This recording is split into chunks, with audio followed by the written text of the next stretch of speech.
Everyone. Now in this session we are going to discuss about the multiple choice questions from unit number 1. I think multiple choice question solve करने से आपको straight way 10 marks मिलने का chance बढ़ जाता है. So I want you all to focus on multiple choice questions. So we'll be telling some tricks and tips to remember the multiple choice question, how to solve these multiple choice questions, and at the same time board के question bank में जो multiple choice questions आपको मिले हैं उन questions का discussion हम करेंगे unit wise. So in this session there will be a first unit.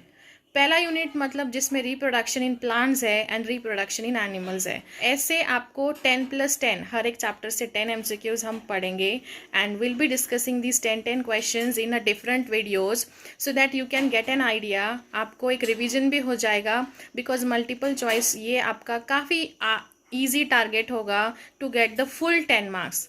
लेकिन 10 आउट ऑफ 10 मार्क्स लाना भी ये बहुत इंपॉर्टेंट है बोर्ड के पेपर में. So will try to find out certain tips to solve multiple choice questions. ठीक है. So will start this session with the discussion of unit number 1.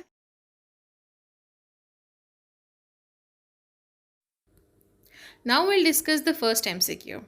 The outer layer of pollen grain is thick and made up of complex non-biodegradable substance called as. अगर आपने pollen grain का structure अच्छे से learn किया होगा तो ये question आपसे बहुत आराम से कम टाइम में सॉल्व हो जाएगा. Option D is correct for this question. Sporopollenin is the correct option for this question. Now will discuss the second question. Sporoderm is made up of. तो सबसे पहली बात यह है कि हमको ये समझना है कि what is the meaning of sporoderm. Sporoderm ये वर्ड को अगर हम स्प्लिट करेंगे तो derm means layer and sporo means you can say spores मतलब nothing but the pollen grain. तो ये कैसे बने होते हैं हमने अभी पहला क्वेश्चन सॉल्व किया जिसमें लिखा हुआ था कि पोलन ग्रेन का कौन सा लेयर है आउटर लेयर जो किससे बनता है. तो वो एक्साइन स्पोरोपोलेनिन से बनता है और इंटाइन सेल्यूलोज से बनता है. तो अगर आप पहला क्वेश्चन सॉल्व कर पा रहे हो तो अपने आप नेक्स्ट क्वेश्चन भी उसके बेसिस पे सॉल्व कर सकते हो. तो by studying the structure of pollen grain आप MCQ भी सॉल्व कर सकते हो. ये आपको यहाँ से समझ में आ रहा है. तो option D is correct for this second question. Sporoderm is made up of exine and intine. Now the third question. The number of meiotic and mitotic divisions necessary for development of female gametophyte in angiosperm is. अभी अब इस question को solve करने के लिए पहले तो हमें समझना पड़ेगा कि मियोसिस ये रिडक्शनल डिवीजन है. तो मियोसिस अगर होगा तो ploidy level would be decreased, but mitosis होगा तो सेल का वो नंबर भी कांस्टेंट रहता है क्रोमोसोम नंबर, और वो आगे जाके हमें 2 से 4, 4 से 8 करता है. और एज वी ऑल नो कि फीमेल गैमेटोफाइट में 8 celled and 7 celled and 8 nuclei structure होता है. ओव्यूल ना, ओव्यूल का स्ट्रक्चर याद करिए जिसमें 3 एंटीपोडल एंड 2 सिनर्जिड्स, 1 एक सेल एंड 2 पोलर न्यूक्लियाई है. तो 3+3+2 हो गए हमारे पास 8 न्यूक्लियाई, 7 सेल स्ट्रक्चर है, राइट. तो in order to form 8 cells हमको कितनी माइटोसिस डिवीजन चाहिए. पहली होगी 2 से 4 होगा, 4 से 8 होगा. तो यहाँ कितने माइटोसिस डिवीजन चाहिए हमको. 3 बार माइटोसिस की डिवीजन चाहिए. तो ऑप्शन ऐसा कौन सा है. ऑप्शन डी है. तो देखिए हमको एक ही बार मियोसिस करना है बिकॉज एक बार मियोसिस करने के बाद माइटोसिस से हम उस सेल का नंबर इंक्रीज करेंगे. तो again this is related with the female gametophyte. बहुत ईजी क्वेश्चन है, मार्क्स आपके लूज नहीं होने चाहिए. Now the next question. Identify the odd one with respect to pollinating agent. Now we'll have to find out कौन सा odd one out है जिसमें ऑप्शन नंबर ए है, option number A, option number C and option number D. These are bats pollinated plant. ये जो A option number C and D option number है, baobab, kadam and sausage, ये bat से pollinate होते हैं. और bottle brush जो है ये बर्ड से पॉलिनेट होता है. तो इसीलिए आपको ऑप्शन बी इस केस में करेक्ट करना पड़ेगा बिकॉज वो ही बर्ड पॉलिनेटेड प्लांट है. इसके साथ साथ बुक में बाओबॉब का दूसरा नाम दिया है एडेंसोनिया, कड़म का दिया है एंथोसेफेलस एंड सॉसेज का दिया है काइगेलिया. तो ये भी याद रखिए, ये इस पे भी आपको ऑप्शंस हो सकते हैं. Now the next question is in vitro pollen germination and pollen tube elongation can be induced by. सो इस केस में आपको ऑप्शन डी के साथ जाना पड़ेगा because sucrose is a great source of energy and which help in the germination of pollen tube. So option D would be correct. Next question. Self incompatibility is found in flowers of plants. मतलब self incompatibility कौन से flowers में हमें पाई जाती है. सो Calotropis, मेज and gloriosa में नहीं दिखती है, बट थिया ऑप्शन सी में ये कंपैटिबिलिटी फाउंड होती है. Next question. Porogamy refers to entry of pollen tube through. इसका सही ऑप्शन है option number C, micropyle. Now आपकी बुक में एक डायग्राम दिया है 1.12, वो जो पेज नंबर 10 पे दिया हुआ है. मैंने ये डायग्राम आपके लिए यहाँ फ्लैश किया है. आप यहाँ से देख सकते हो डायग्राम ए में पोरोगैमी शो किया है, डायग्राम बी में चालोजोगैमी किया है और सी में मेसोगैमी किया है. ए मतलब पोलन ट्यूब का एंट्री जो होता है पोरोगैमी में थ्रू माइक्रोपाइल होता है. चालोजोगैमी में होता है इंटेगुमेंट से हो रहा है. देखो लुक एट दिस पार्ट ऊपर से हो रहा है. और मेसोगैमी मतलब इंटेगुमेंट्स को पियर्स करके पोलन ट्यूब एंट्री होती है. So these are the 3 type जहाँ से पोलन ट्यूब ओव्यूल में एंट्री कर सकता है. सो ये काफ़ी पोटेंशियल क्वेश्चन है, तो इसको थोड़ा सा याद रखिए. It is a very easy question. Now will discuss next question. Dash dash is an example of helobial endosperm. So आपको ये भी एग्जाम्पल्स बहुत अच्छे से याद रखने पड़ेंगे. इसका option number C is correct. Option C is correct, Asphodelus. लेकिन हम option A, B and D का भी थोड़ा सा पढ़ लेंगे. एडोक्सा जो होता है इट्स अ सेल्यूलर एंडोस्पर्म जो कि उसका टाइप है. फिर coconut is a nuclear endosperm and sunflower is also a nuclear endosperm. इसके अलावा वीट जो है, wheat which is also showing a nuclear endosperm. So example के बेसिस पे अगर MCQ आता है तो मार्क्स नहीं जाने चाहिए. सो एग्जाम्पल्स अच्छे से याद रखने हैं. Now will discuss the 9th question. The single shield shape cotyledon in monocot seed is known as. Now as we have discussed important diagram में हमने monocot seed का diagram भी important लिखा हुआ है. अगर आपने वो diagram learn किया होगा तो ये question आप बहुत आराम से solve कर सकते हो. Now the correct option for the 9th question would be option B, scutellum. Now the next question would be the example of dicot endospermic seed is. Now look at these options. इसमें से बहुत सारे options जो हैं they are belonging to the dicot but they have asked in terms of endospermic seed.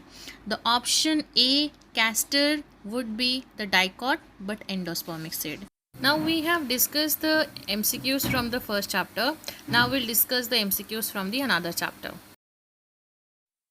Now we'll discuss the first question from the second chapter. The first question is the primary sex organ in human males is. Now we all have to think about which is the primary sex organ and which are the glands in the human male system. When we think about this, then the option D would be correct in that case. So option D is correct for the first question. Now the second question.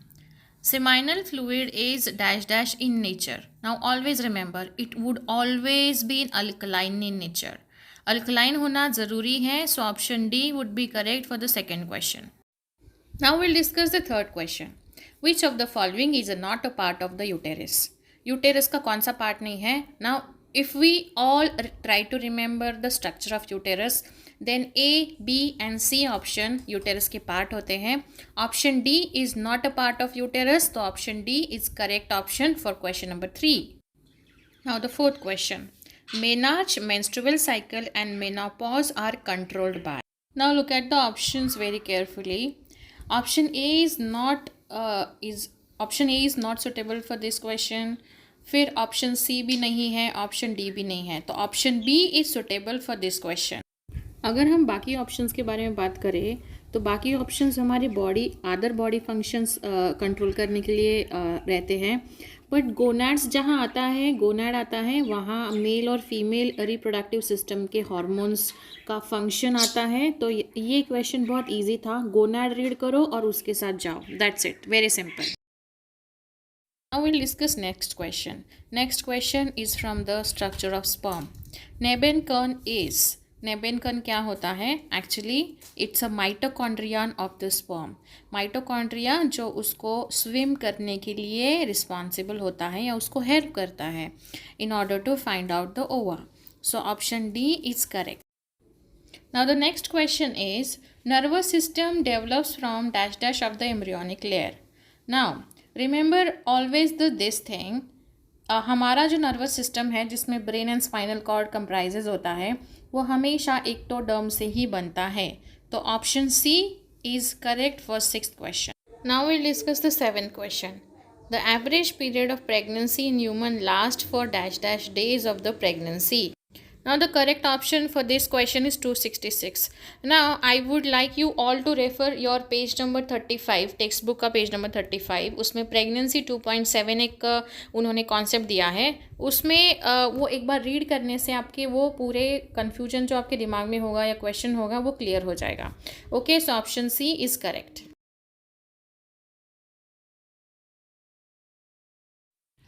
Now we'll discuss the eighth question. Eighth question is, dash dash is not a permanent method of birth control. It's a very easy question, guys. You only have to find out which is a not permanent method of birth control. If you see all options carefully, then option A, B and D, these are all permanent method of birth control. So option C is correct for this question. Now we'll discuss next question. The organism which causes the gonorrhea is. Now again you all have to find out the correct option for this. Now if you look at this question very carefully, Entamoeba and Salmonella ये organisms हमने human health and disease में पढ़े हुए हैं. So option B is correct for 9th question. Now will discuss the last question. How many pairs of testis are present in human male. It is again very easy question. आपसे ऐसे questions बिल्कुल गलत नहीं होना expected है. तो option B, only 1 pair of testis present in human male. तो option B is correct. So अभी हमने चैप्टर नंबर 2 जो कि reproduction in lower and higher animals है वो भी हमने पढ़ लिए हैं. Now you will have to find out कि हमने कैसे ट्रिक्स एंड टिप्स लगा के ये क्वेश्चंस पढ़े हैं. आपको ये 20 क्वेश्चंस कुछ भी हो जाए आपको ये प्रिपेयर करने हैं और ये बोर्ड के क्वेश्चन बैंक में प्रोवाइड करके दिए हैं. तो ये इम्पॉर्टेंट MCQs हम कंसिडर कर सकते हैं.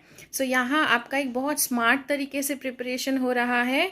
हम लोग बहुत आराम से एंड ईजीली जो हमारे लिए इजी टारगेट है और जहाँ से हमें फुल मार्क्स मिलेंगे ऐसे क्वेश्चंस हम प्रिपेयर करना शुरू करते हैं. सो आई होप ये जो MCQs जो हम यूनिट वाइज करने वाले हैं आप इसको गो थ्रू करोगे और आप हर एक MCQ से कंप्लीट 10 मार्क्स लेके आओगे. If any doubt you can let me know. See you in next session. Thank you.